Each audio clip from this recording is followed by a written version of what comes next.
celebration, we, our children, are joyous for this gathering of family and friends, overwhelmed by your mercy in forgiving us our transgressions, remembering that none of this could have happened without you, determined to leave here with dignity and pride for having honored our ancestors, anxiously looking forward to another family reunion to continue our renewed relationships, and ever believing of your continued blessings for those of us who are here and for family members who are unable to join us. We ask your divine protection in allowing us to return safely to our homes. Grant us your love and guidance till we meet again. Amen. That was a good prayer. Good afternoon. This is a wonderful, wonderful gathering of family. And I don't know why my cousin thought I could be brief, but he's sitting right there, and my daughter's back there holding his hand up, so I'm going to try this. As many of you know, I go to West Africa, Ghana, West Africa, frequently. And there's an Adinkra symbol called the Sankofa bird. How many of you have heard of Sankofa? Sankofa means go back and get it. Go back and fetch it. It means go back and look at your ancestors from whence we come. And that is so significant during a family reunion, to go back and fetch our past. And that's what we've been doing. And we need to celebrate our past, the strengths of our ancestors. When you look on the program that Gary has so wonderfully designed for us, you see 1876. If we can think, and we got a history buff in the room, I know, as well over there, of what the United States of America was like for people of African ancestry in 1876. Think about John Robert and Polly Ann in Virginia, rural, country, farm in 1876. And then think of the family branch that you come from. Rosie Jane, James Elijah, William Thomas, John Kelly, Samuel Elijah. Think of your family branch. Think about what they've endured. Because we're here, so they survive. So there are family traditions and family values that have been passed on. And our challenge is how we continue to make sure that these traditions continue to be passed on. When you think about tradition of gathering, it's not just the first family reunion where we came together, but there's always been family gatherings. Usually, often, they're after a funeral or after a wedding. And then we see people we haven't seen in a long time, and we catch up. And at those events, we tell the stories. I said to Cousin Doxy last night, I love to sit next to you because there's always another story I'm going to hear. Stories about my dad when he was young. Stories about my cousins or family members I didn't know. We come to hear the stories. How have you preserved the stories? Have you written them down? Have you tape recorded the oldest family members?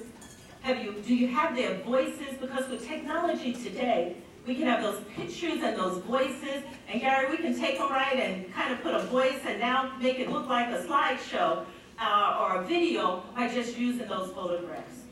I challenge you to do that. I challenge you to make sure that you're talking with those oldest relatives and getting those stories from them. What about other traditions? We hear about the work. We have a strong work ethic. Now, some of our relatives were forced to work. Some of us struggle and we got a paid job going to work. So think about when you couldn't say no and you had to work. Think about all of the different careers that our families have. Has anybody documented that? How many were entrepreneurs? How many had their own business? I always heard the stories from Cousin Catherine. Catherine Jordan would tell me all the stories about Uncle Bumps. I thought Uncle Bumps was the biggest businessman on this side of the world. I mean, you heard the stories of Uncle Bumps. I had to ask somebody the other day, now, what's Uncle Bumps' real name? Because all I knew was Uncle Bumps. So how many nicknames do we have? How many people do we have that worked in the medical field, worked in hospital, worked in education? I think that it was a long time before I knew that, was it Aunt Ella, who worked at Morgan? Aunt Luvinia, okay? So until I knew somebody going to Morgan and heard about it, and then, well, you know your Aunt Blue worked, well, really? What do we know about what our family members belong to? I remember when Uncle Robert died. Where's Barbara's over here? We waited for the Masons to finish their ceremony before we could have the funeral. That was the longest night. I had 2 babies, and the Masons went on and on and on. I didn't know any black Masons. I was from New York. I didn't know a black Mason. Didn't know. So how many Masons do we have in the family? What other traditions do we have that have carried on?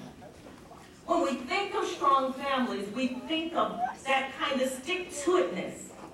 Our families have sustained, so we have that sticking together, staying together as a family. That's what's important for us to be able to pass on. We have that concern for others. Now, each of you, no matter which one of the descendants you're from, you have that relative who makes the call. Do you know what the call is? When you're feeling your lowest, when you think nobody cares, when you're there and you don't know what else, that nobody knows what you're going through, and you get that call. Honey, I was just thinking about you. God put you on my heart, and I just wanted to make sure you were okay. See, in the Rosie Jane family, it's Aunt Missouri makes that call, just to check on us. She doesn't know sometimes when she makes that call how much you needed that call. How many of you have received that call from someone at some particular time, that call? But then let's not forget the family prayer. How many have told you, child, I've been praying for you? It's like, how did you know I needed that prayer? That person who prays for you. Not just our grandmamas, but a whole lot of folks have been praying for us. So that call, that prayer, those words, but also those words of encouragement about being responsible, about taking care, about standing up. Those are some of the kinds of traditions that we want to make sure that we share. So hold on to the memories, hold on to the prayers, the testimonies. You've heard some of them. They're not only in church. Document those testimonies. What about a family cookbook? How many about the recipes? How many of you called up so-and-so to get a recipe? How do you make that special potato salad or cobbler or whatever that special dish is?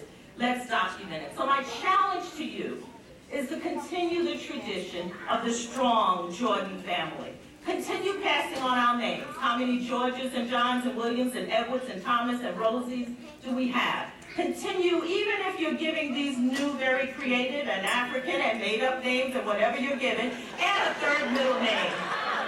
Keep a family traditional name there too. One of the children. As I close out, let me say, just as in Galatians, where we talk of the fruit of the Spirit, let's continue to pass on the love, the joy, the peace, the patience, the kindness, the goodness, the faithfulness, the gentleness, and the self-control. Let's continue to each one, reach one, and teach one. Young people, the future is in your hands. We have a family here that represents 7 generations of our Jordan family. 5 living generations. Not only is Lillian Guest the eldest member, but she has the most generations. 7 generations, 5 are living, and 5 of her generations are present. Our chairperson's babies are the 7th, Aunt Lily is in the 3rd generation. We have 6 in our John Kelly. Let's make sure they continue the tradition of the family reunion. Go family.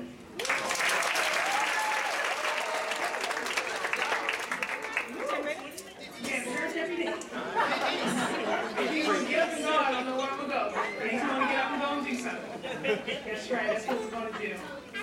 I'm going to have Doxy come up, and then I'm going to have a few remarks about the family reunion and what we're going to do next, and go from there. All right, we're almost there. Say that when we're around family, because so many people know my father, grandson of William Thomas. And as Nicole said, I just wanted to come up representing all of you to thank the committee for this perfect reunion. And so if the committee please stand up, we really would appreciate you guys to stand up.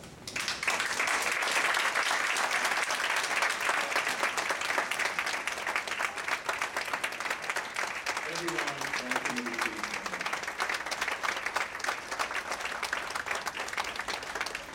I can tell many of you have not worked on a reunion committee before, because if you have, you'll be standing up applauding these people. So let's try it one more time.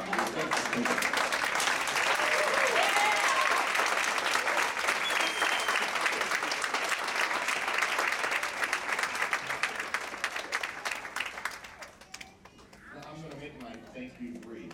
I called it a perfect reunion. And it's not because how high the Hyatt Hotel is. It's a beautiful place. The meal was wonderful. And I tell you, I was moved last night and I got my t-shirt and it said Jordan Strong. It really made me remember how strong the family is. So Family Strong really touched me as well. But it was perfect. It is perfect because we get the fellowship. I tell you, I'm the most guilty of anything here. I probably talk to people. I'm not Cousin Missouri. I'm not the one that's reaching out and calling people the way I should. I do pray, but I don't tell you about it enough. It's about every 2 years I get to fellowship with you guys. And it really means a lot to me. So I appreciate the conversations and the fellowship. That's what makes it perfect. Now, if you don't share my sentiments and don't think it's perfect, your room's not right or your pillow isn't right, I'll give you a piece of advice. Serve. Serve on the next committee. And I can tell you, it's 40 years ago, maybe longer than that, where when I said serve, I did a little piece on the committee, and there's a lot of work that goes into what you see here. The program was wonderful, and the people are doing it even more wonderful because they care about making this evening what it is already. So again, thank you. Hope everyone enjoyed the time and remember the people who helped make it.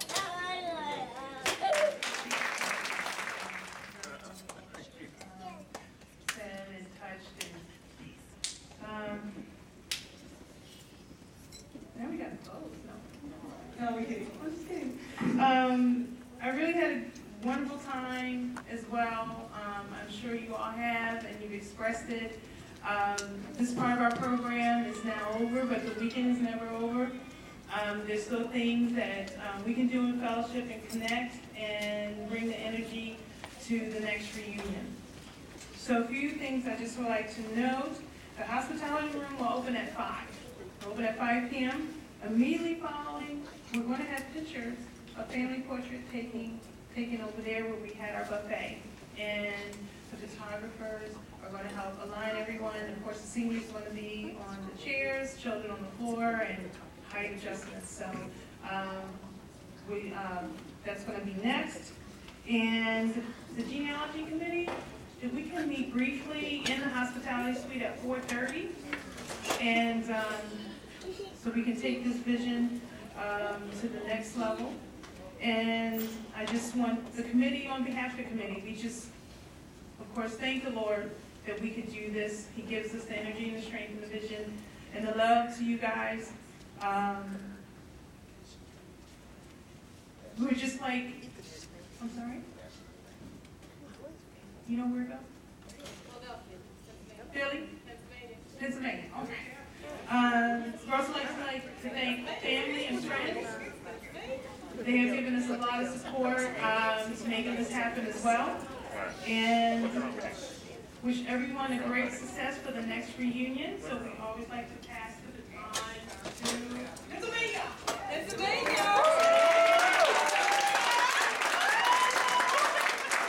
We have a representative from Pennsylvania to come and accept the reunion. Go, Stacy.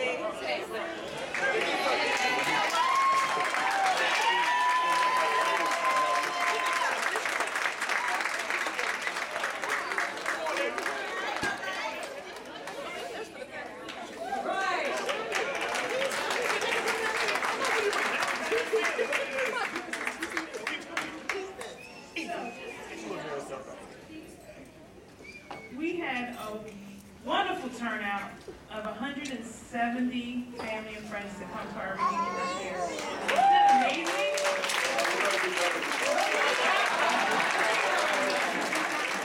Thank you so much. This is the end of our program, and now the photographers are going to...